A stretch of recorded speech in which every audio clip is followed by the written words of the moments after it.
secrets, lies, and hidden love. Synopsis. The story begins with the unfortunate fate of an 18-year-old girl named Rattana.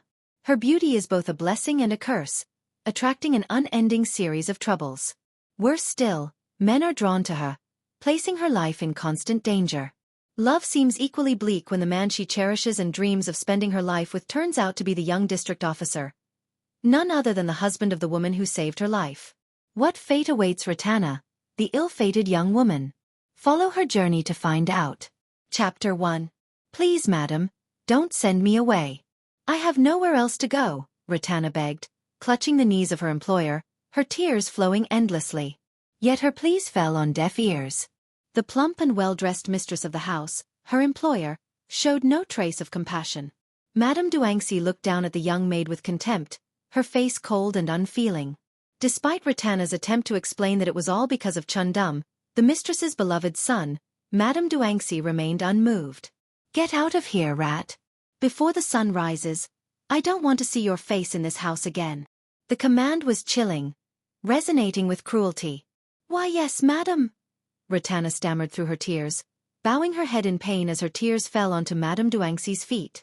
The mistress pulled her feet away, causing the young woman to collapse forward. Without a backward glance, Madame Duanxi walked back inside, leaving Rattana kneeling and crying throughout the night. ####1970.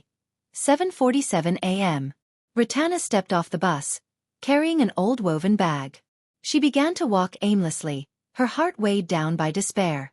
As her feet carried her forward, her mind was consumed with pain and uncertainty. What should she do now? Madame Duanxi had been merciless, not giving her even a single coin. And Chundum, her dear Chundum, had vanished without a word of farewell. Her mother had passed away 5 years ago. As for her father, she wasn't even sure who he was. Perhaps Neen, the family chauffeur, or the master of the house himself. She recalled how the servants used to gossip about her being the daughter of Kun Adarek, the master. If that were true, then she had been involved with her own brother. Even though she had not initiated it, the thought tormented her. All she could hope for was that no child would result from their liaison. The sun grew hotter, climbing toward its zenith.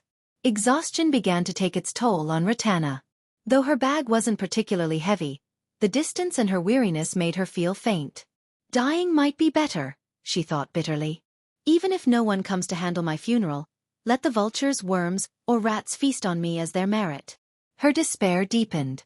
Before leaving the house, Puak, the maid, had been ordered to search every corner to ensure nothing was taken. Her mother's loyalty to the household had been for nothing, as her daughter was now cast out with no destination in sight. Hey! Someone's fainted! A rough voice from a lottery ticket seller exclaimed. Rattana's vision turned black. Though she fell onto gravel, she felt nothing, silently wishing to sleep forever. The scent of herbal balm wafted around her nose. The rhythmic creak of a ceiling fan filled her ears, offering unexpected comfort. How are you feeling? Better now? A melodic voice asked as Rattana slowly opened her eyes, taking in her surroundings. She turned her gaze toward the kind woman who had spoken. The lady, with her elegant curly hair, smiled warmly. Rattana nodded in response. I'm better, thank you so much, madam, she said, bowing in gratitude. The woman frowned slightly and stopped her from bowing. Don't mention it, dear. Are you thirsty? The beautiful lady asked kindly. At her question, Rattana suddenly realized how parched she was. Kampun, dear, fetch some cold water for our guest, the woman called to a young maid, who quickly disappeared inside before returning with a silver bowl of cold water adorned with jasmine flowers. Here, drink this, the lady said, handing Rattana the bowl with the care of a relative. Overwhelmed by her kindness, Rattana felt tears welling up again.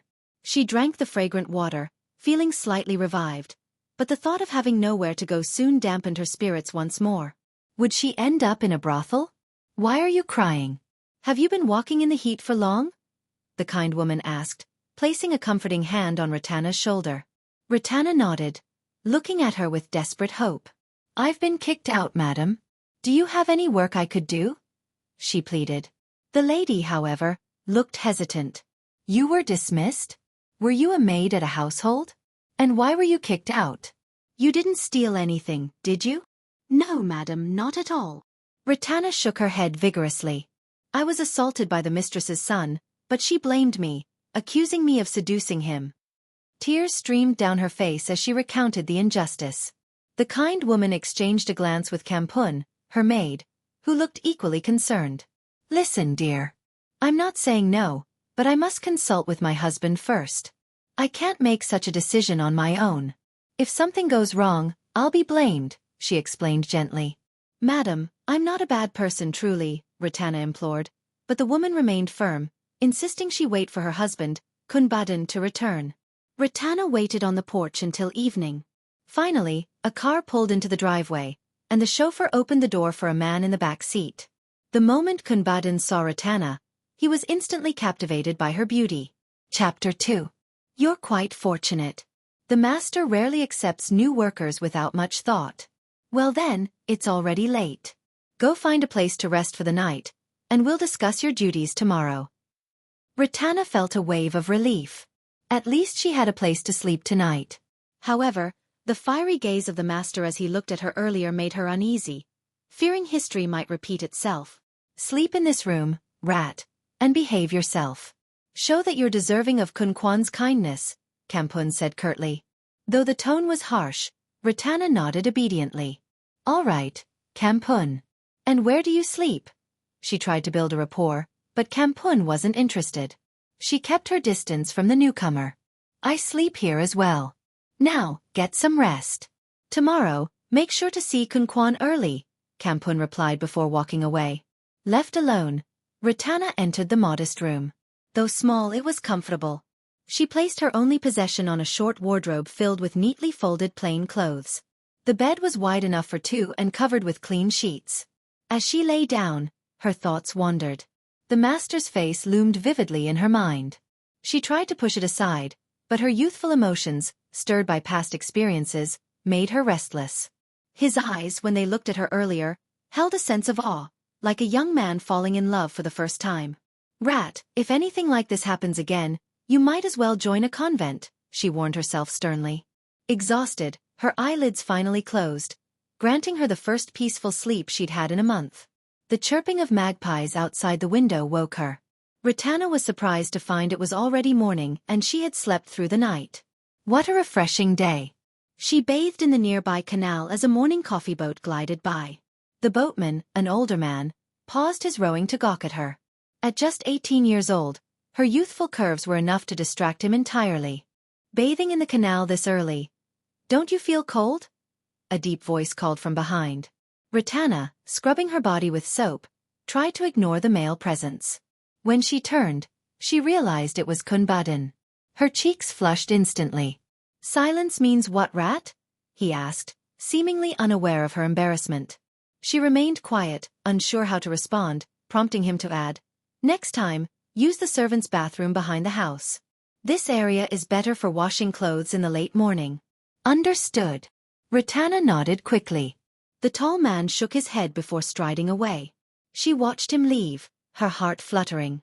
Dressed in traditional Thai attire, he seemed to radiate elegance. Perhaps it was a special occasion today. After finishing her bath and getting dressed, Rattana ascended the main house. She walked humbly and sat with her legs neatly folded before her new mistress.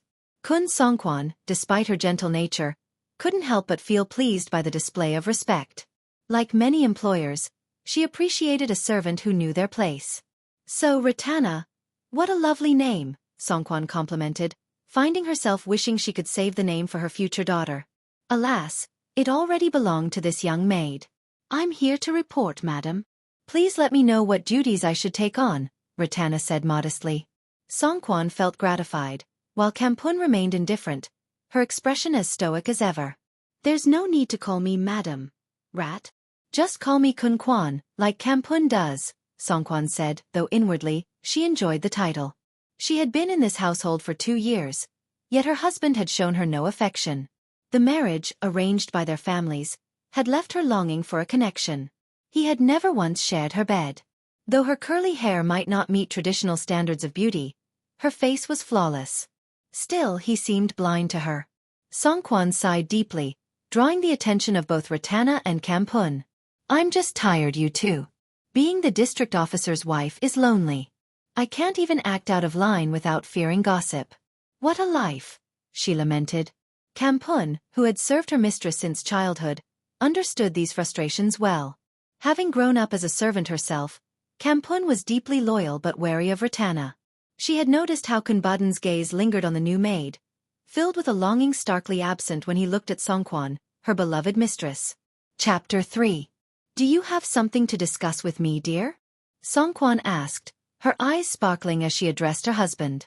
Tonight, he had asked her to join him in his bedroom, a rare occurrence. The last time it happened was on their wedding night when he had declared his intent not to share a bed with her until love and affection naturally developed between them. 2 years had passed since then. But perhaps tonight was different. Perhaps he had come to appreciate her dedication as a wife and homemaker, her unwavering presence in his life.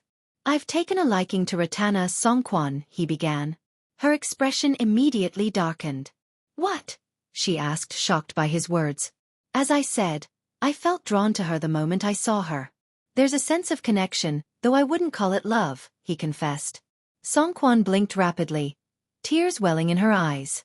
The man she called her husband had just admitted to falling for a woman who had only been in their home for a day.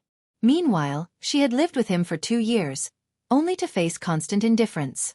I needed to tell you because, after all, you can't go against the elders' wishes. But let's be honest, we've never been more than husband and wife in name. I've been lonely for 2 whole years, and then I met Rattana. He trailed off as Songkwan began to sob. Please don't be angry with me, Songkwan. I have no choice but to seek your understanding. Seeking her understanding was merely a polite way of informing her. Songkwan felt a surge of resentment toward Rattana. If it weren't for her fainting at their doorstep, life with Badin would have continued uneventfully. There was no other choice but to accept the situation. However, a seed of bitterness took root in her heart. Though she knew Rattana had no part in causing this, she couldn't help but view the girl as a harbinger of misfortune. Kunbadan wants to take you as his secondary wife. What do you think, Rattana? Songkwan asked coldly, her expression devoid of warmth or emotion. Rattana's hands grew clammy with shock. She looked at her benefactor with wide eyes. Can I refuse? I don't want to be anything other than a servant. Though her heart fluttered at the thought of Kunbadan, her conscience firmly reminded her not to hurt another woman. You should tell Kunbadan yourself. Otherwise, he might accuse me of pressuring you. If you truly don't want this, he'll let it go, Songkwan said, her tone indifferent. Kampun looked at Rattana skeptically, doubting her sincerity. I truly don't want this, Rattana insisted, her voice trembling with emotion. She dreaded the thought of losing Songkwan's favor. 2 days later, Rattana confronted Kunbadan by the canal where she had bathed on her first day. He stood waiting for her, his gaze intense. The moment I saw you, I knew you were the woman I've been waiting for my entire life, he said as she approached. Rattana pressed her lips together. If the man standing before her were unmarried, his words would have melted her heart. But knowing he had a wife made her feel nothing but contempt for his lack of regard for Songkwan. Baden turned to face her fully, sensing her disdain. Her expression made it clear she was repulsed by his actions. He forced a weak smile, his confidence shaken. Won't you say anything to me, Rattana? The young district officer asked, his voice faltering. With all due respect, I must decline your proposal. To be honest, I cannot bear to be subordinate to any woman, especially someone as kind as your wife, she replied firmly. She left unsaid the fact that she dreamt of him every night since they met. Those dreams were irrelevant to her decision, and she kept them buried deep within. You should at least hear my reasons, Rattana, Baden pleaded, but she shook her head, unwilling to entertain his explanations. She was determined to shut down any possibility of a relationship. Baden sighed deeply, nodding in resignation. He admired her resolve and integrity, even as his heart ached. Though their paths would not intertwine, he vowed to keep her memory close.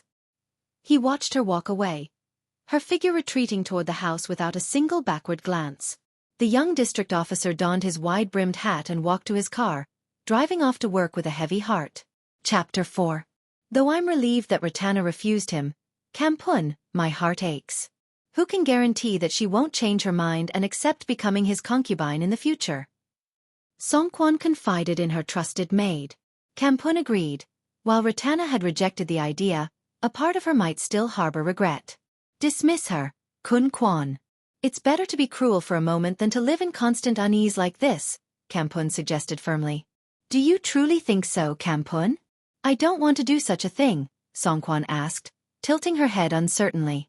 Kun Kwan, don't overthink it. If you don't act now, resentment will only grow in your heart, and that could lead to something worse. Vengeance, Kampun reasoned, her words widening Songkwan's eyes. The mistress fell silent, not immediately agreeing or refusing the suggestion. Rattana, unaware of this conversation, believed she had earned her benefactor's approval and worked diligently, performing small chores like sweeping and mopping. Occasionally, she would help with laundry. However, Songkwan's attitude had grown colder since the discussion about her becoming a concubine. Time passed. Rattana avoided her master as much as possible, hiding whenever he was home. Yet, from a distance, she couldn't help but steal glances, her heart betraying a quiet yearning. Kun Kwan, may I go to the market today? I'd like to buy some clothes and a few necessities, Rattana asked one morning. It had been 2 months since she started working, and she had just received her second month's wages. Of course. Take your time. I have Kampun to help me here, Songkwan replied kindly, even encouraging her to take her time. Rattana was deeply moved. At her previous employer's house, leaving was difficult, and if she stayed out too long, she would be scolded for days. Kampun observed the exchange quietly, her sharp mind formulating plans she kept to herself. The 18-year-old walked 3 kilometers to the market, her back damp with sweat by the time she arrived. Her presence drew curious glances from vendors and customers alike, as she had rarely ventured out since joining Songkwan's household. Uncle, how much is this shirt? Rattana asked, eyeing a blue blouse she liked. She held it up to examine the fabric, but when the vendor named the price, she reluctantly put it back. Miss, this is a fine fabric. You'll regret not buying it, the vendor insisted, trying to persuade her. She offered a faint smile. I'll come back next month, uncle. With that, she moved on, eventually deciding on 2 bras to replace her old worn ones. This was the first time she could afford new ones, and it made her smile with satisfaction. Having bought everything she needed, she treated herself to a bag of fried bananas, munching happily on her way back. The return trip felt longer, with the sun beating down on her. As she walked through a deserted path, 2 young men her age blocked her way, their intentions evident in their malicious gazes. Rattana froze, nearly choking on her fried banana. Where are you off to, pretty lady? One of them teased, plucking leaves from a branch as he sauntered closer. Instinctively, Rattana stepped back.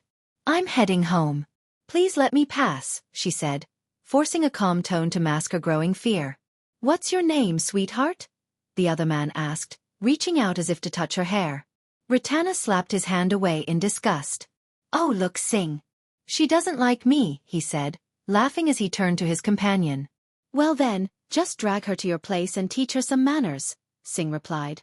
Rattana panicked at their words and turned to run. Help! Somebody, help! She screamed, dropping her paper bags as she sprinted. The 2 men chased after her, gaining speed. If they caught her, she feared the worst. Maybe they'd even kill her. The thought propelled her forward, her legs carrying her faster than she thought possible. Where do you think you're going? You think you can outrun us? One of them shouted, grabbing her long hair from behind. She fell backward, landing hard on the ground with him on top of her. Ah! She screamed, the pain of his pull overshadowed by her terror. Their cruel laughter echoed around her. Then, the roar of a motorcycle cut through the chaos. A figure dismounted smoothly, pointing an authoritative finger at the assailants and shouting, Don't you dare lay a finger on her! Chapter 5. 'Tis the district officer! One of the men exclaimed, immediately releasing Rattana as though scolded. Their eyes darted around in panic, and they prepared to flee, but Kunbadan commanded them to stop. Sing! Death! Did you come up with this wicked plan yourselves, or did someone put you up to it? The 2 men, knowing the district officer's reputation, quickly caved. No amount of money, not even 100 baht, was worth the risk of his wrath. It was Kampun, sir. She paid us, Dej confessed, pulling a red 100 baht bill from his pocket as evidence. Budden's face hardened. He stepped off his motorcycle, his voice sharp and commanding. Don't let me catch you doing something like this again. If you do, I'll make sure you're locked up for 30 years, he threatened. The men swallowed hard, nodding frantically. Get out of here. At his words, they bolted, not daring to look back. Rattana sat frozen, struggling to believe Kampun could be so cruel. They had never been on bad terms, or so she thought. Come with me, Rattana, Budin said, his tone softer now. He felt a surge of pity for her, but Rattana remained seated, silently wiping her tears. Come with me, he repeated, this time gentler. I'll take you somewhere safe. He extended his hand toward her. Rattana looked up at him, her sorrowful eyes betraying her inner turmoil. Can you tell me, sir? Can you tell me for sure that Kampun didn't send those men? They're lying about her, aren't they? Tears streamed down her face. Budin sighed, handing her a handkerchief. She took it, covering her face as she cried. He sat beside her, resting a reassuring hand on her shoulder. We'll only know the truth if we question Kampun, he said. But if she denies it, or if she truly isn't involved, things could get much worse. For now, it's best if you come with me, he insisted. Left with no other option, Rattana reluctantly climbed onto the motorcycle with him. Budin took her to another district, to the home of his uncle and aunt, Kun Kam and Punna. The older couple looked at the young woman with concern as Budin introduced her. Budin, think carefully about how you want to handle this. Don't let this cause strife between the two families, Punna warned, her voice filled with worry. Kam, however, was more understanding and allowed Rattana to stay. You've done enough for your elders, son. Now it's time to do something for yourself. Matters of the heart are best left to the person feeling them, Kam said. Why are you encouraging him like that, Kun Kam? Punna snapped. This is why families fall apart. Men thinking too simplistically. Kam shrugged, turning away from the argument. Budin glanced at Rattana, sitting alone in the distance. Her forlorn expression tugged at his heart. He had never felt this way about Songkwan, whom he had only ever seen as a sister. I'll arrange a proper wedding in 2 days, he declared. I'll build a small house nearby for Rattana to live in. Punna looked displeased, but Kam nodded in agreement. Budin bowed deeply in gratitude and left to resolve matters at his own home. Rattana watched him leave from the window of her room, feeling conflicted. By staying here, she was tacitly agreeing to become his second wife. She feared she would cause irreparable harm to his family, but what choice did she have? Where else could she go? Punna's cold demeanor didn't help. She rarely answered Rattana's questions, leaving Kam to fill in for her. It was clear that the older woman despised the idea of her becoming a second wife. The next morning, Budin returned with a wedding dress. He handed her the package, promising to take good care of her. Rattana hung the light blue tie-style wedding dress on the wall, glancing at it repeatedly, unable to think of a way out. You can't just sit here staring at that dress all day, breathing air and doing nothing. Punna's sharp voice startled her as she entered the room unannounced. What? Rattana asked, confused. You're about to become a bride in a matter of hours. Let me ask you this, are you happy about this wedding? Punna stared her down, her tone accusatory. I have no other choice, Rattana admitted, tears welling in her eyes. I have no family left. So you're willing to be a mistress? Punna pressed, her sharp eyes boring into the young woman. She sat beside Rattana, continuing her lecture. When I was your age, a wealthy merchant with 5 wives offered me 50 baht in gold to marry him. I refused because I couldn't stand the thought of being someone's mistress. Do you really think a man with one mistress will stop there? Rattana bit her lip, feeling utterly trapped. No matter what she did, it seemed she would be in the wrong. Even taking her own life would be seen as a mistake. What should I do, aunt? Please tell me, she asked desperately. Punna sighed deeply. I don't know. Things are already in motion. But you'd better be careful from now on. Don't let your guard down. You've already stepped 1 foot into the fire. With that, Punna left the room. Alone, Rattana buried her face in her hands and wept, overwhelmed by the hopelessness of her situation. Chapter 6. Is it true, Kampun, that people are saying Rattana was taken by bandits to be their wife? Songkwan asked as she approached Kampun, who was washing clothes by the dock. Kampun's face turned pale. She hadn't heard any news about the 2 men she had hired since that day. Where did you hear that, Kun Kwan? Kampun asked, standing up. Her mistress seemed agitated, a stark contrast to her usual gentle demeanor. Kampun had taken matters into her own hands to remove her perceived rival. I overheard the coffee seller talking with the coconut vendor. Haven't you heard anything, Kampun? Are you worried about Rattana, Kunquan? Kampun asked hesitantly. Songquan pursed her lips, exhaling sharply. Not really.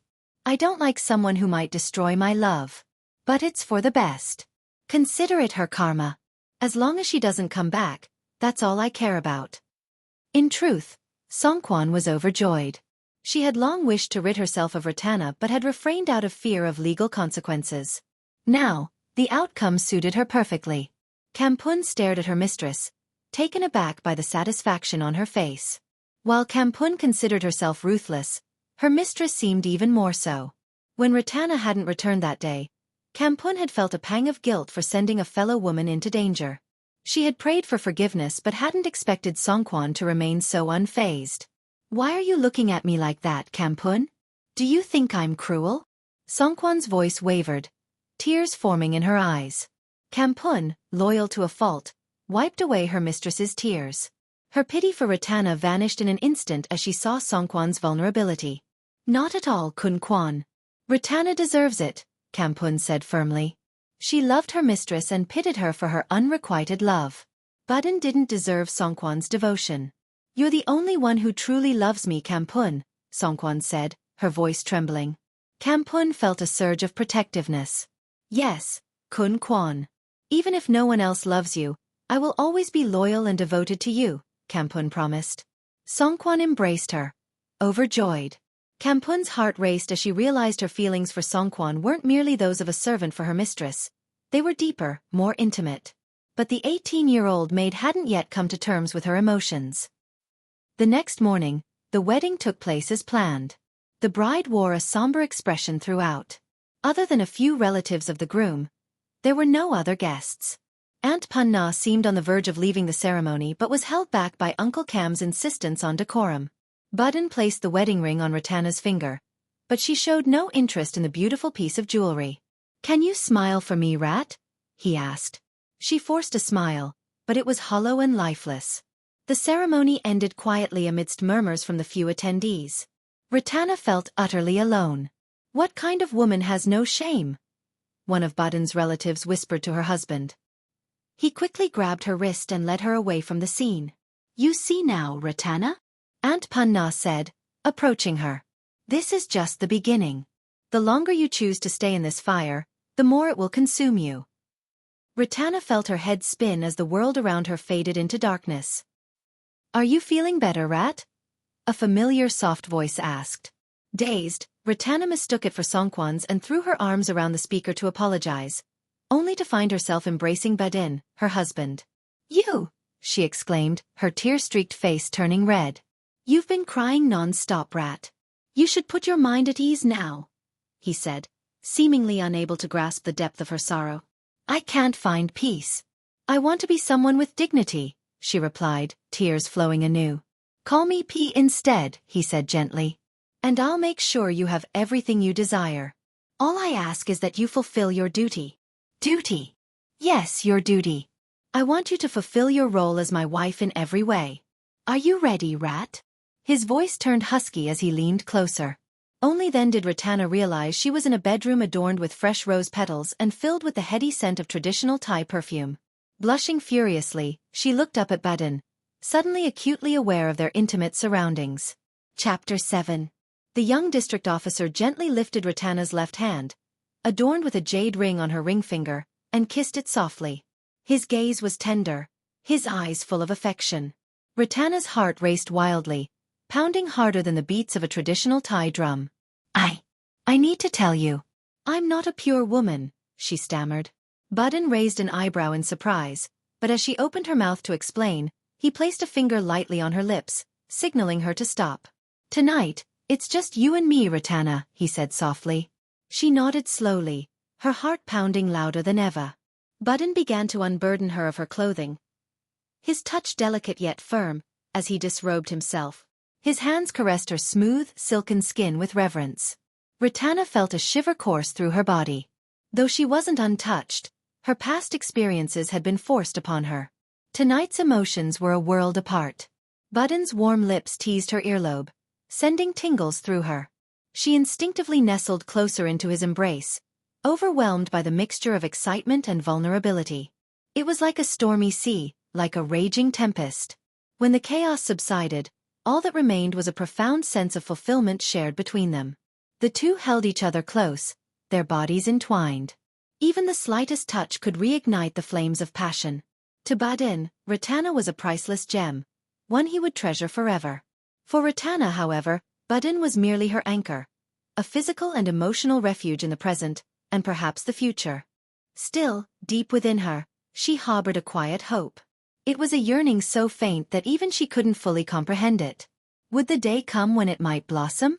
Though she had yet to see a path illuminated before her, she knew that if ever given the chance, she would spread her wings and escape from the weight of her burdens. Her eyes blinked in the darkness as she lay in her husband's arms.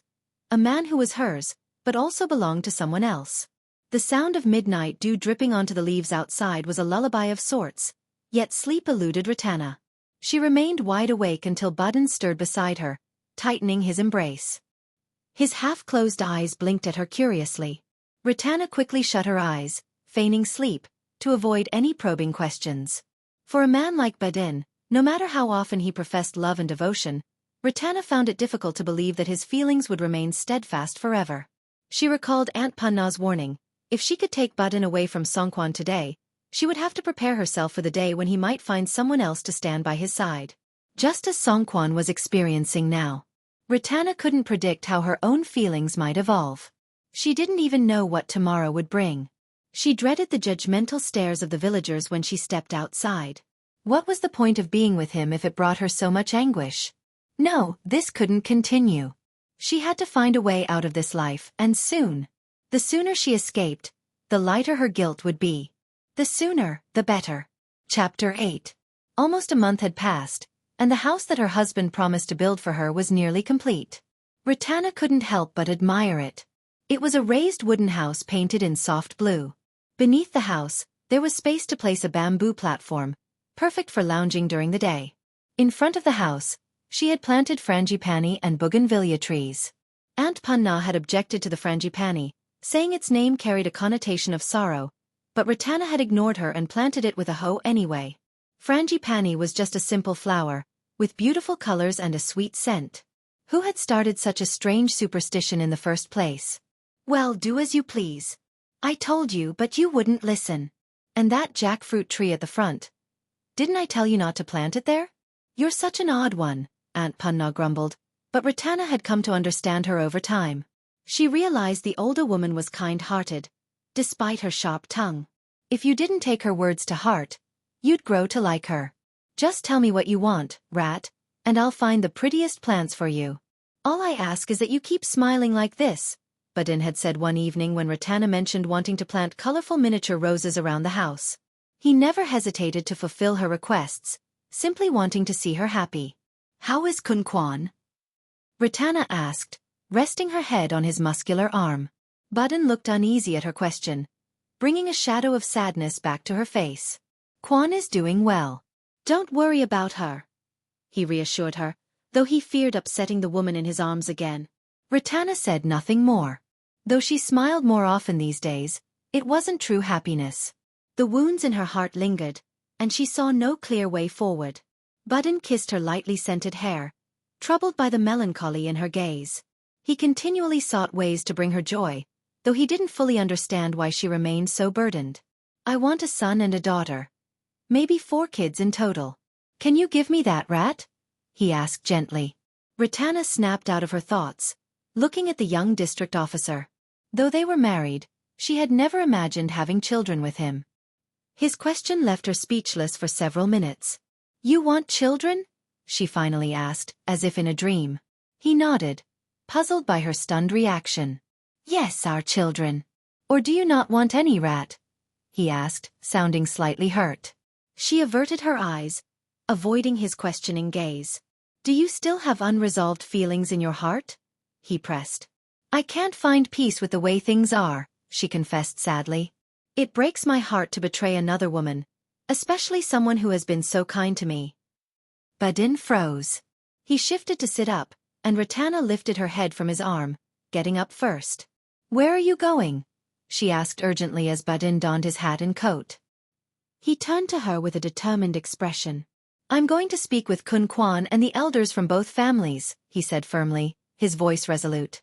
"So you can finally find peace," he added, leaving her alone in a silence that felt unbearably heavy. "No, this isn't what I wanted." "Not at all," she whispered, shaking her head in self-loathing. How could she face anyone tomorrow? Why had fate burdened her with such a cruel life? She wept bitterly. Time passed, and the rainy season arrived. The blue house was finally complete. On the day of the housewarming ceremony, Kun Kwan appeared in an elegant imported dress. Her gaze toward her former maid was hollow, in stark contrast to Kampun, whose expression radiated seething anger. "This is for you. A housewarming gift." "Congratulations," Kun Kwan said, handing Rattana a flat, rectangular box with a strained smile before joining the prayer ceremony. Rattana watched her walk away as Kampun approached, leaning in to whisper through gritted teeth. "A snake left untamed will always bite its benefactor." With that, Kampun strode after her mistress. The gift box in Rattana's hands trembled slightly. She felt an overwhelming sense of worthlessness. Looking at the guests, most of whom were there out of respect for her husband as the district officer rather than for her, deepened her sadness. Aunt Punna soon came and took the gift from her hands. "I'll keep this for you. Go greet the guests." Despite her brusque tone, Rattana caught a glimmer of sympathy in the older woman's eyes. She nodded meekly. "Remember, the more you feel remorse, the more valuable your heart becomes," Aunt Punna said before leaving. Her words were like a refreshing rain to Rattana's parched soul. Wiping away her tears, Rattana straightened her back and went to greet the guests with renewed determination. Chapter 9. Kun Kwan, shall we leave? "The guests keep staring at us," Kampun whispered to her mistress, noticing some attendees whispering and glancing their way. Songkwan's face tightened, her hands clenched together. "It's fine, Kampun. Let them stare. I've got nothing left to lose," she replied sadly. Kampun burned with anger as she glared at Rattana, who was busy greeting guests in the distance. Songkwan nudged her. "Don't look at her like that, Kampun. If it's too much for you, I'll leave," Songkwan said, prepared to go for Kampun's sake. Kampun, moved by her mistress's kindness, took her hand compassionately. Budden stepped outside and paused when he saw Songkwan sitting quietly in a corner of the event. He glanced at Rattana before walking over to his first wife. "How long have you been here, Kwan?" he asked softly. "A while, Fee," she replied, her voice subdued. "There are so many people here. Would you like something to eat? There's foi thong and thong muon, your favorites," he offered, attempting to lift her spirits. Kampun bristled with frustration, thinking, who could eat at a time like this? How heartless can you be, Kunbedin? She clenched her fists, suppressing her anger as she watched him dote on his wife. "No, thank you. I'll be leaving soon."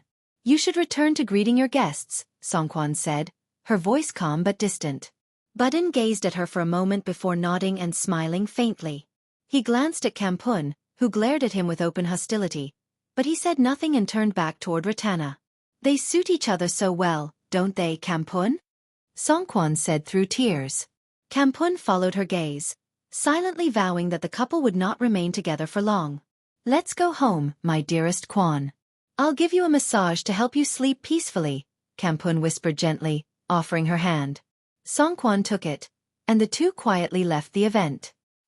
"Has Kun Kwan left already, Aunt Panna?" Rattana asked, noticing the now empty spot where Songkwan and Kampun had been sitting. Aunt Panna sighed deeply, her gaze weary. "You already know, Rat, that she came here just to see for herself.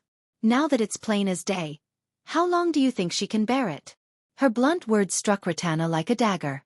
She pressed her lips together, unable to respond. Even though she had married Badin properly, the stigma of being a husband-stealer clung to her, growing heavier with time. Back at home, Kampun coaxed Songkwan into a bath and dressed her in a simple sarong.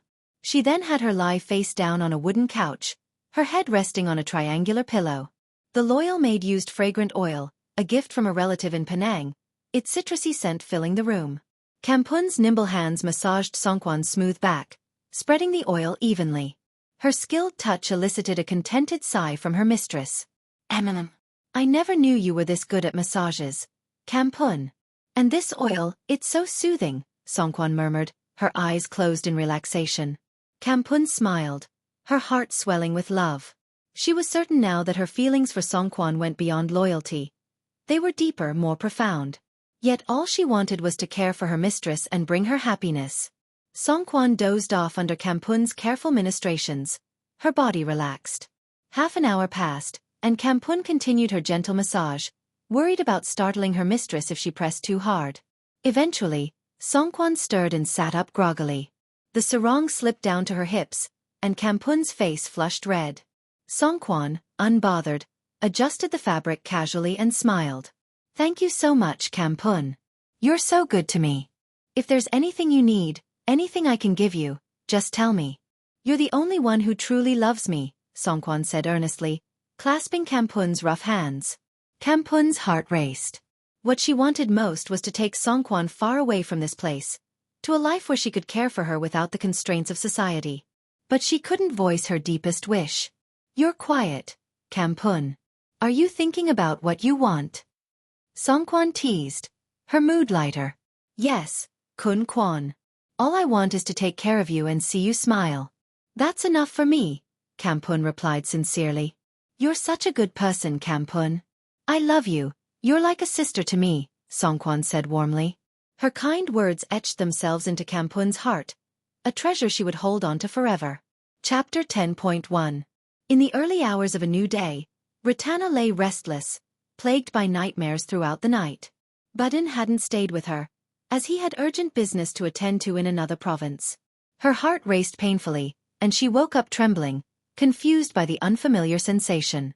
Despite trying to fall back asleep, she couldn't, so she got up and stepped onto the balcony to breathe in the cool pre-dawn air. Beyond the large night jasmine tree was the house of Uncle Cam and Aunt Punna. Normally, they would be up early to prepare for almsgiving, but this morning their kitchen lights remained off. Aunt Punna had mentioned aching joints the day before. Perhaps she had decided to skip her routine. Rattana gazed around, planning to plant more flowers soon. But as her eyes fell on the rose bushes, she spotted Kampun standing there, staring intently at her. Kampun! She exclaimed in surprise. Why was Kampun here? Had something happened to Songkwan?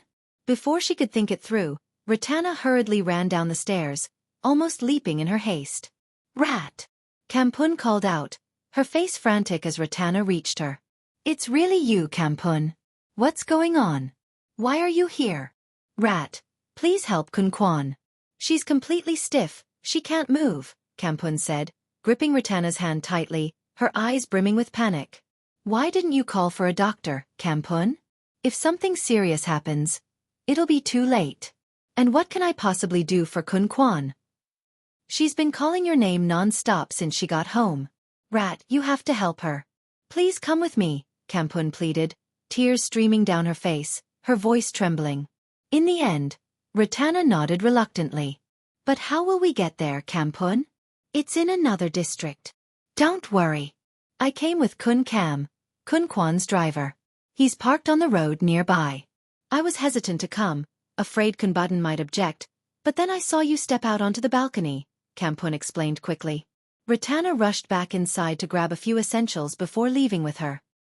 The bumpy dirt road made the ride rough, with Kun Kam navigating carefully to avoid potholes carved out by recent rains. Kampun sat crying silently, her worry for Songkwan evident. Stay strong, Kampun. I know you're worried about Kun Kwan, but I'm sure she'll be okay, Rattana said, reaching out to comfort her. I love Kun Kwan so much, Rat, Kampun replied, her face filled with anguish. So much that I'd rather die than see her suffer like this. Her expression hardened suddenly, startling Rattana, who withdrew her hand as if burned. The car came to a sudden halt, as if responding to an unspoken cue. Kun Kam turned to look at the two women. Rat, you seem to lack any sense of shame, Kampun said bitterly. If karma won't punish you, then I'll have to do it myself. She moved purposefully, her intent clear. What are you talking about, Kampun? What are you planning to do? Rattana asked, her voice trembling as fear coursed through her. Kampun smirked, raising a syringe filled with a yellowish liquid. The gleaming silver needle sent chills down Rattana's spine. I don't want to kill you, Rat. I just want you to forget everything, Kampun said with a sinister smile. Before Rattana could react, Kampun grabbed her arm. But Rattana fought back, knocking the syringe onto the car seat. Furious, Kampun opened the car door, and Kunkam jumped in to restrain Rattana, who struggled violently. Please, Kampun, let me go. Let me go. Rattana screamed in terror. You'll only forget, Rat. Forget everything, so my Kunkwan won't have to suffer because of you anymore, Kampun said, and Rattana felt the sharp prick of the needle pierce her skin. A warm sensation spread through her veins as the liquid coursed into her bloodstream. Kampun released her arm, and Kunkam let her go as Rattana's body slumped lifelessly. Kunkam delivered a swift chop to her neck, ensuring her unconsciousness. Ugh! Rattana managed a faint cry before her world went dark. Together, they carried her limp body to an old wooden boat prepared the night before. They pushed it into the river, letting the current carry it away. Kampun watched the boat drift into the distance, a satisfied look on her face. The thorn in Kunkwan's side was finally gone. Her beloved mistress would no longer cry because of this woman. She turned back to the car and instructed Kunkam to drive off. Chapter 10.2. As soon as Kampun stepped back onto the house, Songkwan rushed toward her, her face a mix of relief and concern. Kampun, how's your mother? I couldn't sleep last night. I was so worried you wouldn't come back, she said, her voice trembling. Kampun had lied to her mistress, claiming she had to rush to her ailing mother after receiving a letter about her serious illness. She's fine, Kun Kwan, just a minor ailment. She even scolded me to hurry back and take care of you, Kampun replied, her lie smooth. Kun Kam, meanwhile, slipped away, avoiding eye contact. Oh, you still have the heart to worry about me. Kampun, have you eaten yet? Aunt Lamai just made some rice porridge. Go and have some. Even the smallest gestures of concern from Songkwan were enough to rejuvenate Kampun. Everything she had done, all the lies, was for the one she loved more than life itself. Thank you, Kun Kwan. I'll take a bath first. Please rest and don't worry about anything, Kampun said, her tone laced with hidden satisfaction. Songkwan, trusting her loyal maid, nodded affectionately and left the matter at that. Once Songkwan turned away, Kun Kam emerged from the shadows. Songkwan's demeanor shifted drastically, her eyes cold and calculating. She's dead, isn't she, Kun Kam? Her voice was sharp and uncharacteristically cruel. No, ma'am. Kampun didn't want to kill her. She only injected her with a drug to destroy her memory. After that, I knocked her out and put her in a boat to drift away, Kun Kam replied matter-of-factly, unfazed by the conversation. He was familiar with the ruthlessness of this family. How foolish. Why let her live? I've treated Kampun so well, and yet she couldn't finish the job. Humph. Songkwan clicked her tongue in irritation. She knew how deeply Kampun loved her and had exploited that devotion to nurture a growing hatred within her. Even if Rattana wasn't dead, the thought of her drifting aimlessly brought Songkwan a dark sense of satisfaction. Chapter 11. She's not dead, father, Ronfop said as he checked the pulse of the unconscious woman lying in the old wooden boat. His medical training confirmed that she had merely fainted, likely from a blunt force impact to her neck. Then carry her inside, Fop. Examine her thoroughly and make sure she gets proper treatment, Sutha instructed his son. The 35-year-old doctor lifted the woman from the boat and carried her into the house. Following close behind was Neweltong, Ronfop's mother, whose displeasure at the situation was evident. Ronfop studied the woman's beautiful but pale face with a growing sense of pity. She had no belongings or clues to her identity. Perhaps she had been robbed and attacked. When the woman finally woke up, she couldn't remember anything. This amnesia troubled the family greatly. Are we just supposed to take responsibility for her, dear? Neweltong asked her husband, her tone filled with disdain as she looked at the confused woman. She might regain her memories eventually, Ronfop suggested, his eyes meeting the woman's. And what if she doesn't, Fop? It's us who'll have to bear all the additional expenses for no reason, Neweltong sighed in frustration. To ease her concern, Ronfop offered to personally cover all her expenses, especially since the woman was pregnant. Ronfop temporarily named her Rap-He, a name she seemed to like. Who am I? Rattana or Rap-He repeated this question often, her tone filled with despair. Neweltong's cold, judgmental gaze only deepened her discomfort. This made Ronfop all the more sympathetic, and he went out of his way to care for her. The growing bond between Ronfop and the stranger annoyed Neweltong. She had been planning for her son to get engaged to Dao Ruang, the daughter of the wealthy owner of the town's gold shop. "I'm not ready, mother. I enjoy my single life. Please don't force me," Ronfop said during a conversation at his clinic. Neweltong, who had made a special trip to discuss the engagement, was visibly displeased. She was further irritated to find Raphi helping to organize medicines in the clinic. "Why did you bring her here, Fop? She's bound to cause trouble," Neweltong exclaimed loudly, her disdain for the woman evident in her tone and glare. Ronfop sighed deeply. His mother's dislike of Raphi was palpable, but he had brought her along out of compassion. She kept to herself and hadn't caused him any inconvenience. "Don't worry, mother. She seems to have a knack for organizing. Who knows? Maybe she owned a shop before," he joked. This earned him a beaming smile from Raphi, which quickly faded under Neweltong's piercing glare. "Just be careful, Fop. She might steal money or jewelry. Keeping her here will only waste resources," Neweltong warned, her words cutting deep. Raphi heard every insult but kept silent. Without any memories, she had no choice but to endure. "Don't mind what mother says, Raphi. She's always like this. Let's go grab something to eat," Ronfop said gently after Neweltong left.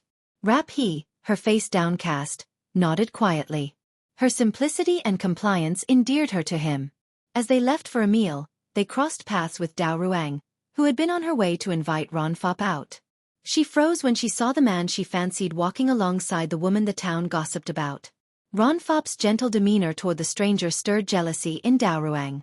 Rumors had it that the woman wasn't single, as she was carrying a child. "Can I join you, Fop?"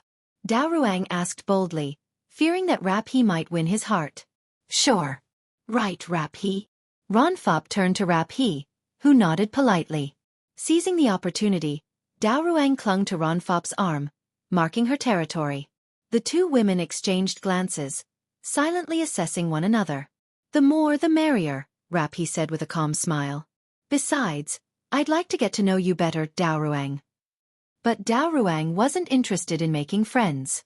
Her goal was clear: Ronfop, not Raphi. Chapter 12. Budin had become a quiet and withdrawn man. He avoided his work, spending most of his time observing Kampun with suspicion. However, without concrete evidence, he could do nothing. Kampun was equally troubled. Her anxiety caused her to fumble with even the simplest tasks. Fear of her misdeeds catching up to her weighed heavily. Her only solace was Songquan, the woman she adored and was determined to protect. If not for Songquan, Kampun would have quit her job and fled, unable to endure Budin's relentless scrutiny. "Kampun!" Budin's voice startled her as she hung laundry. She flinched, her heart racing, before turning to face him. "Yes, sir?" she replied, attempting to mask her pale face. "Come with me now," he ordered curtly. Kampun hesitated, setting down her laundry basket on a nearby log and taking a moment to steady herself before following.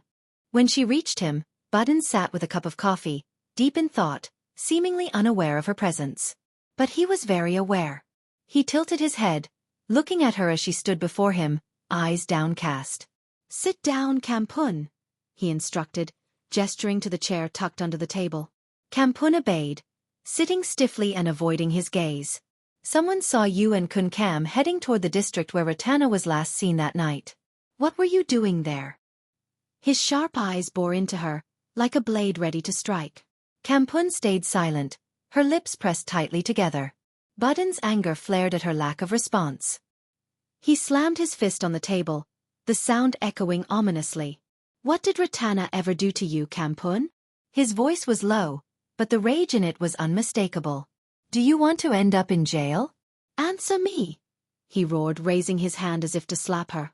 But before he could strike, Songquan rushed forward, grabbing his arm. "Don't! Please, Fee!" Songquan pleaded, her eyes brimming with tears. "Don't defend this wicked servant, Quan. Let me get the truth out of her," Budin said, his tone cold and resolute. "But you were about to hit her." "I can't bear to see that," Songquan retorted, her voice trembling with both fear and anger. Budin stared at her, stunned by her defiance. Why are you protecting this vile woman, Quan? Or are you the one who ordered her to act? His eyes narrowed as he voiced his accusation. Songkwan's lips tightened, but she said nothing. She's innocent, Kampun finally shouted, her voice breaking. None of this has anything to do with her. Kampun, Songkwan gasped, shaking her head as tears streamed down her face. So you admit it now, Kampun? Badin growled. I knew it all along. Don't accuse Kampun unfairly, Fi. I won't allow it. Songkwan cried, stepping in front of her maid protectively. Kampun felt a pang of guilt and pain, seeing her beloved mistress in tears. You didn't hear her, Quan? She just admitted it. Badin snapped, his fury unrelenting. Tell me the truth, Kampun. That night, you told me you went to visit your sick mother. Isn't that true? Songkwan asked, her voice quivering. Before Kampun could respond, Badin let out a bitter laugh. Sick? When I visited your mother in Phitsanulok, she told me she was waiting for a reply to her letter. So this illness of hers was a complete fabrication. Kampun's face turned ashen. Clenching her fists, she finally snapped, shouting through her tears. Yes, I did it. I planned everything. But I did it because I couldn't bear to see Quan suffer anymore. Do you even see her pain, sir? Slap. Badin struck Kampun across the face, sending her head snapping to the side. Blood trickled from her lips, but she smiled bitterly, satisfied that she had finally spoken her truth. I'll tell you this, sir. You'll never find Rattana again. Not in this lifetime. Kampun declared defiantly. Stop it, Kampun, stop. Songkwan cried, stepping between them. Badin, consumed with rage, lunged to strangle Kampun. You wretch! You snake! He spat, tightening his grip on her neck until her eyes bulged in terror. Fee, stop! Please stop! Songkwan begged, pulling at him with all her strength. He shoved her away, sending her crashing into a table. A sharp corner struck her forehead, leaving her bleeding and dazed. Horrified, Kampun grabbed a flower vase from the table and smashed it against the back of Badin's head. He collapsed to the ground, motionless. Fee is unconscious. Kampun, you must run. If he reports this, you'll end up in prison. Songkwan urged, her voice trembling with urgency. I can't leave you, Quan. Kampun sobbed, her heart breaking. Listen to me, Kampun. You have to escape. I love you. Do you hear me? I love you, Songkwan said, holding Kampun's face gently. How will you survive without me, Quan? Kampun asked, her eyes searching her mistress's face. Songkwan leaned forward and kissed Kampun's forehead softly. My dearest Kampun, go. Survive. And one day we'll meet again. Reluctantly, Kampun nodded. She took a bag of money Songkwan gave her and fled the house, her sobs echoing in the quiet night. Songkwan watched her go, tears streaming down her face. As Kampun disappeared into the distance, Songkwan's lips curled into a slow smile. A quiet laugh built up, growing louder until it echoed through the empty room. Kun Quan, Kun Kam said, bowing his head respectfully as he entered. Songkwan nodded, then let out a piercing scream. An hour later, the house was swarming with police cars, reporters, and paramedics. A microphone was thrust in front of the pale, distraught Songkwan as she recounted the tragic events with a voice that shook with emotion, painting a scene that shocked everyone present. Chapter 13. Rattana suddenly felt a wave of sadness as she helped Ronfop arrange medicines on the shelf. Without warning, sharp pain radiated from her abdomen. She reached out to steady herself by grabbing the shelf. Oh! Ah! She cried out in agony. Ronfop turned around in alarm and rushed to her side. Her legs were trembling violently. When he looked down, he saw blood and clots pooling around her. The unmistakable signs were clear. She had miscarried. Rap he! We need to get you to the hospital immediately, he exclaimed. Without hesitation, he scooped her up in his arms and rushed outside, his white coat now stained with blood. Fee Fop! What happened? Dao Ruang, who had just arrived, yelled in panic. Rap he had a miscarriage. Hurry and open the car door. Dao Ruang. Here, take the keys, he said, tossing her the car keys. Dao Ruang, bewildered, caught the keys and stood frozen for a moment. Stop standing there. Hurry. Rap he is losing too much blood. Ron Fop snapped. Startled, Dao Ruang rushed to unlock the car. Once inside, Ron Fop leaned out from the back seat. Dao Ruang, get in the driver's seat and take us to the hospital fast. Reluctantly, Dao Ruang climbed into the driver's seat and sped toward the hospital. By the time they arrived, Rattana had been admitted and stabilized. Only then did Dao Ruang's confusion give way to anger. What's the point of this? I drove for her? That woman? Ugh! She hissed under her breath, clenching her fists in frustration. Ron Fop emerged from the hospital room, looking exhausted, his coat still stained with blood. Fee Fop, why are you doing all this for her? She's not even family. Dao Ruang demanded, her voice laced with bitterness. For 7 years, she had tried to win his love, but he had never looked at her as anything more than an acquaintance. Ron Fop sat heavily in a chair, exhaling deeply. After a moment, he looked at her. Have you ever truly loved someone, Dao Ruang? He asked. Yes, I have. And I still do. She snapped, her face sour. You, she thought. Well, that's your answer, he said simply. Rising to his feet, he walked away, leaving Dao Ruang stunned and nearly staggering. What? No. No! She muttered to herself, reeling from shock. After 2.5 days in the hospital, Rattana returned home. She glanced at her abdomen, her heart heavy with grief.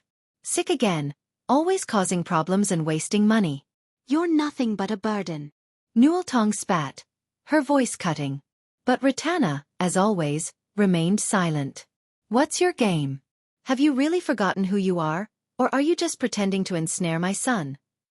Newell Tong continued, her accusations biting. Rattana pressed her lips together, unsure of how to respond. From the moment she arrived, it was clear Newell Tong had despised her. Mother, Ron Fop said as he entered the room, interrupting. Newell Tong glared at him, annoyed by his constant defense of Rattana. Are you saying I can't say anything to her? Always shielding her. When will you finally agree to get engaged to Dao Ruang? Newell Tong fumed. I don't love Dao Ruang, and there will be no engagement, he replied flatly, his tone resolute. What? No engagement? If not her, then who, Fop? Newell Tong demanded, hands on her hips. Rattana watched the mother and son argue, feeling increasingly uncomfortable. I will marry Rap he declared. Both Newell Tong and Rattana froze in shock. Rattana's eyes widened as she stared at him, speechless. When Rap he was in the hospital, I discovered the truth about her, Ron Fop continued, just as his father entered the room. And what truth is that, Fop? How does it relate to you marrying this woman? Newell Tong exclaimed, fanning herself dramatically. Quiet down, Newell Tong. Let the boy explain, Sutha said calmly. Rafie's real name is Rattana. She was married to Badin, the district officer of Phon Cam. But her husband has passed away, Ron Fop revealed. Rattana's face turned pale as fragmented memories began to resurface. She clutched her chest, overwhelmed. He's dead? Who killed him? Newell Tong gasped. According to Songquan, the district officer's first wife, it was Kampun, their maid. She had an argument with Badin, and by the time Songquan arrived to investigate the commotion, he was already breathing his last, Ron Fop explained. The room fell silent. Newell Tong turned to Rattana, her expression one of disdain. So she was a mistress, wasn't she, Fop?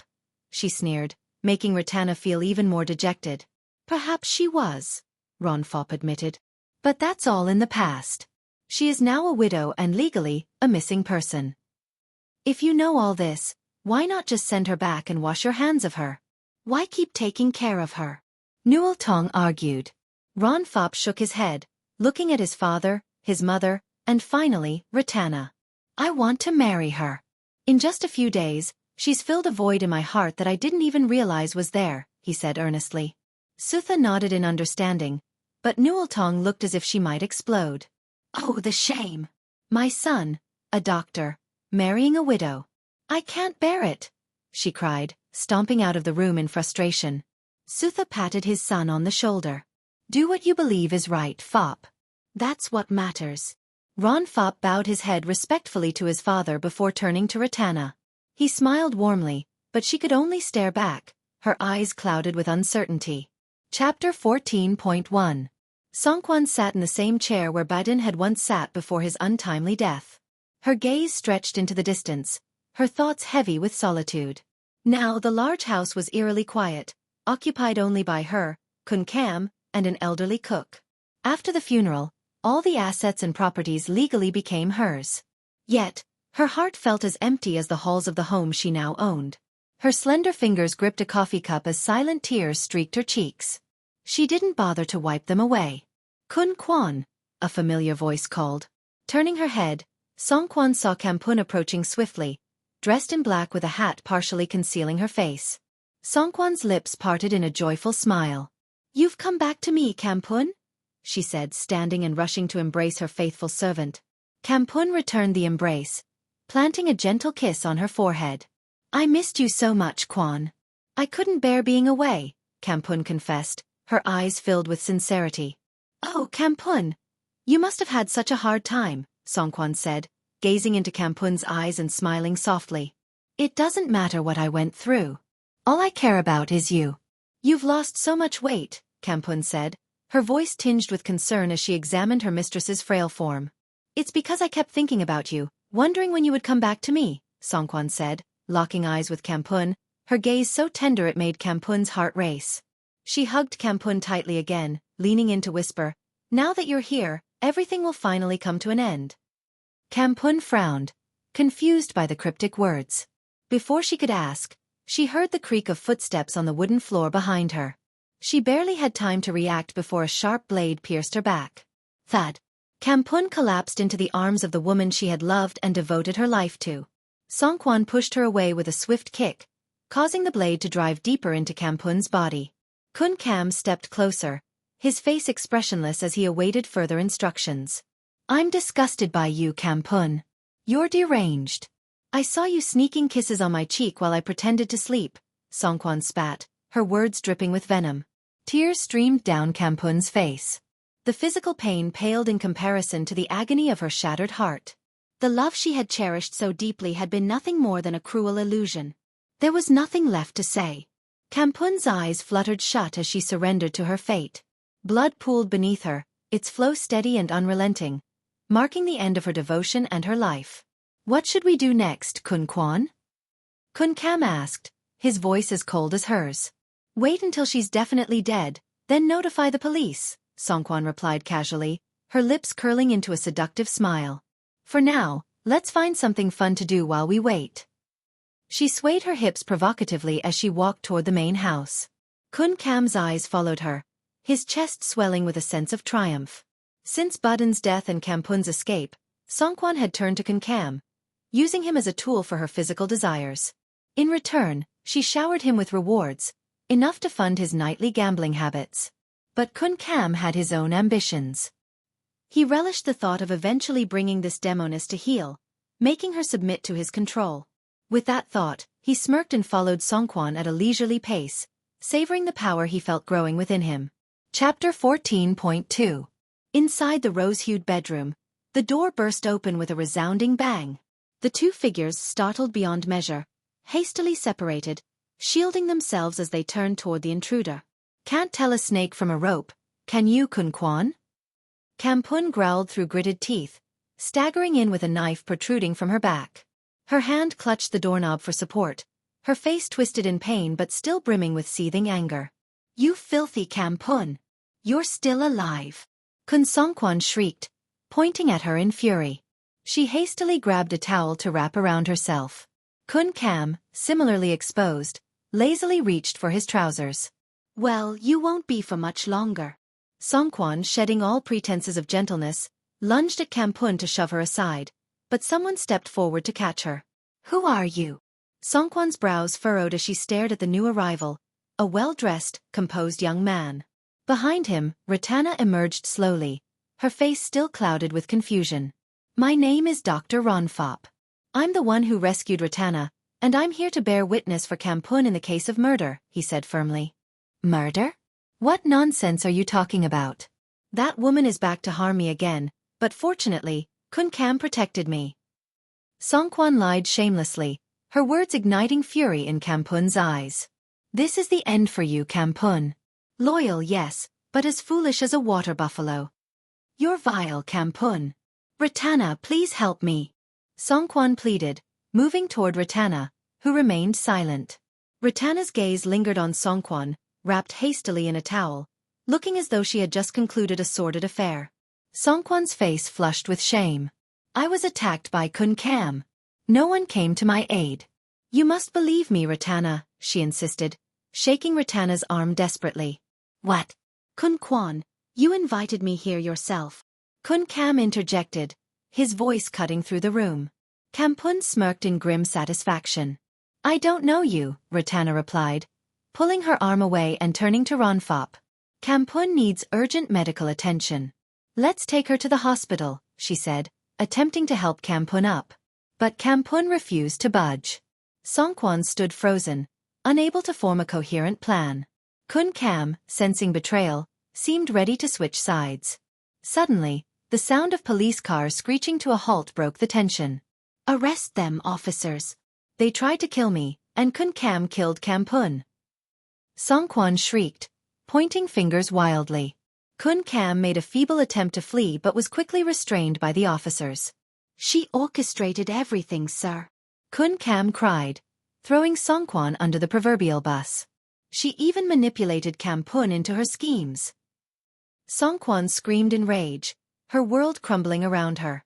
Campun collapsed, her breath shallow in the arms of Ronfop and Rattana as an ambulance arrived. Rattana! I'm sorry, Campun whispered, her voice barely audible before she took her final breath. Tears streamed down Rattana's face as she held her. Nearby, Songkwan thrashed against the officers trying to subdue her, her towel falling away in the struggle. The police quickly draped another cloth over her, but not before the scene turned into a spectacle of chaos. Rattana watched the turmoil unfold, her heart heavy with grief. Though her memory remained a haze, the echoes of hatred and betrayal from her past reverberated through her soul. You wretched Rattana! You vile, despicable woman! Songkwan's venomous screams faded as she was hauled into a police car, her voice carried away by the wind. An officer approached Ronfop and Rattana. Please come to the station to give your statements, he said politely before returning to his vehicle. As the car carrying Songkwan disappeared into the distance, Rattana's tears fell silently. Ronfop squeezed her hand gently, offering silent comfort. The two shared a profound glance, their connection deepening amidst the turmoil of their surroundings. Chapter 15. A New Beginning. I'm planning to volunteer as a doctor in rural areas. Will you come with me, Raphi? Ronfop asked, still calling her by the name Raphi, instead of Rattana. My name is Rattana, she replied, packing her belongings to return to the wooden house Borden had once built for her. You should have a new name. Raphi suits you. This is your rebirth, your chance for new memories and a new life. His sharp eyes met hers as he gently held her delicate hand, which was reaching for a handkerchief to place in her bag. Start fresh with me, Raphi, he pleaded. But I'm just a widow, and your mother doesn't like me, she countered bluntly. First of all, Raphi, I don't care about that. Second, we'll be moving to the countryside. One day, we'll come back to her with our lovely child, he proposed, nodding encouragingly for her agreement. Rattana hesitated, but his pleading expression made her relent. You owe me, Raphi. I saved you, remember? It's time to repay me, he teased with a boyish grin. If persuasion didn't work, Ronfop resorted to charm. Rattana sighed before nodding in acquiescence. Ronfop's face lit up with a broad smile.